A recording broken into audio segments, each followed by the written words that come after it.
ISRO SDSC शहार भरती 2025 अंतर्गत बघा इलेक्ट्रिशियन या पोस्टसाठी ही भरती प्रक्रिया असणार आहे।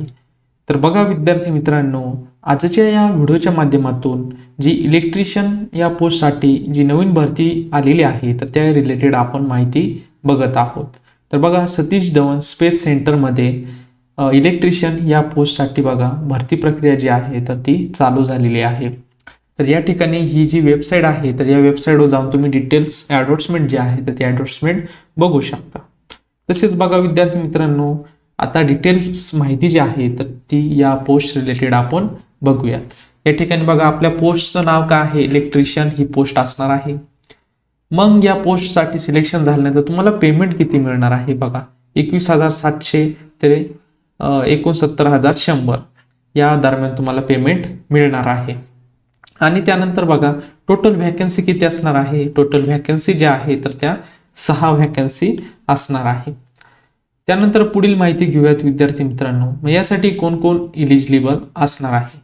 तर बघा SSLC किंवा SSC पास म्हणजेच विद्यार्थी मित्रांनो जर तुम्ही 10वी पास असाल आणि अजून काय सांगितलेलं आहे ITI किंवा NTC किंवा म्हणजेच तुमचा ITI किंवा NTC जे आहे तर ते बघा इलेक्ट्रिशियन ट्रेड मध्ये जर झालेला असेल म्हणजे बघा 10वी प्लस तुमचा ITI किंवा त्यांनी ऑर दिलेला आहे, ITI जर झालेला नसेल तर काय दिलेलं आहे NTC हे जे आहे तर ते तुमचं इलेक्ट्रिशियन ट्रेड मध्ये जर झालेला असेल तर ते विद्यार्थी यासाठी इलिजिबल असणार आहे। त्यानंतर मग बघा तुम्हाला एज लिमिट किती दिलेला आहे बघा, मिनिमम 18 आणि मॅक्सिमम 35। आणि ज्या विद्यार्थ्यांचं 35 पेक्षा जास्त एज आहे त्यांसाठी बघा जर तुम्ही SC किंवा ST कॅटेगरी असेल तुमची तर त्या विद्यार्थ्यांना बघा 5 इयरचं एज रिलॅक्सेशन जे आहे तर ते एज रिलॅक्सेशन मिळणार आहे। आणि जर तुम्ही OBC कॅटेगरी मधील असाल, OBC NCL म्हणजे नॉन क्रिमिनल कॅटेगरी मधील असाल तर तुम्हाला 3 इयरचं एज रिलॅक्सेशन जे आहे तर ते एज रिलॅक्सेशन मिळणार आहे। आता पुढील माहिती बघूयात विद्यार्थी मित्रांनो, तुम्हाला ऍप्लिकेशन फी किती लागणार आहे। या ठिकाणी बघा टोटल 500 रुपये फी तुम्हाला यासाठी लागणार आहे। मग यामध्ये बघा आता ही 500 रुपये फी जर आहे तर ती तुम्हाला परत मिळवण्यासाठी जर तुम्ही पहिली टेस्ट जी आहे रिटन टेस्ट जर तुम्ही पास झाला तर ही फी जी आहे तर ती तुम्हाला परत मिळणार आहे। त्यामध्ये सुद्धा कॅटेगरीनुसार तुम्हाला रिटर्न फी मिळणार आहे।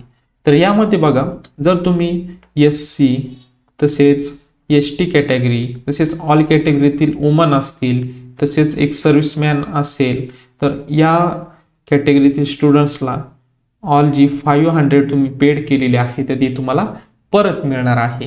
आणि बाकीचे जे उरलेले कॅटेगरी असतील त्यामध्ये ओपन कॅटेगरी असेल किंवा OBC कॅटेगरी असेल किंवा अजून काही कॅटेगरी उरलेले असतील तर त्यांना किती टोटल फी रिटर्न मिळणार आहे, 400 रुपये फी जी आहे तर ती फी रिटर्न मिळणार आहे। कधी ज्या वेळेस तुम्ही फर्स्ट स्टेज जे आहे रिटर्न टेस्ट पास होशाल त्यावेळेस तुम्हाला ही फी रिटर्न मिळणार आहे तुमच्या खात्यामध्ये। मग त्यासाठी तुम्हाला एक काळजी घ्यायची आहे की ऍप्लिकेशन फॉर्म फिल केल्यानंतर तुमची लास्ट स्टेज काय असते, फी पेमेंटचा ऑप्शन असतो। मग त्यावेळेस तुम्हाला काय करायचं आहे, तुमच्याच बँक अकाउंट मधूनच फी जी आहे तर ती फी पेड करायची आहे किंवा पेमेंट करायचं आहे। मग त्यासाठी तुम्ही तुमच्या बँक खात्याचं जे काही डेबिट कार्ड असेल तर तेच यूज करा, शक्यतो सिक्युअर पेमेंट असतं डेबिट कार्डचं तर डेबिट कार्डचं यूज करा आणि तुमच्याच नावावरचं डेबिट कार्ड यूज करा म्हणजे जेणेकरून तुमची फी तुम्हालाच परत मिळेल। तर अशा प्रकारे आपण ऍप्लिकेशन फी रिलेटेड आपण माहिती बघितलेली आहे। मग आता बघा इम्पॉर्टंट डेट्स बघूयात। ऑनलाईन ऍप्लिकेशनला सुरुवात कधी झालेली आहे बघा 16/10/2025 म्हणजे 16 ऑक्टोबर 2025 ला ऍप्लिकेशनला सुरुवात झालेली आहे। आणि लास्ट डेट बघा 14/11/2025 म्हणजे 14 नोव्हेंबर 2025 ला ऍप्लिकेशन करण्यासाठी लास्ट डेट असणार आहे। तर बघा विद्यार्थी मित्रांनो, आपण इम्पॉर्टंट डेट्स रिलेटेड सुद्धा आपण माहिती बघितलेली आहे।